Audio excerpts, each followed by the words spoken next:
Good, let's welcome you on the Hard Reset YouTube channel. In today's video, I'll show how you can rename this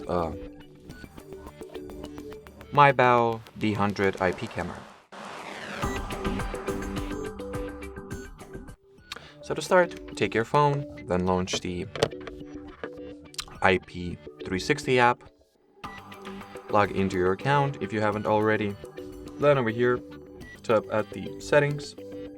Open the devices section first, then find the camera you would like to rename, then go into settings.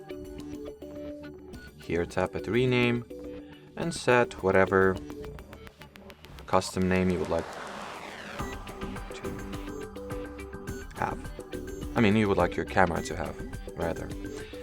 Anyway, that'll be it for this short and simple video, so thanks for watching and bye bye.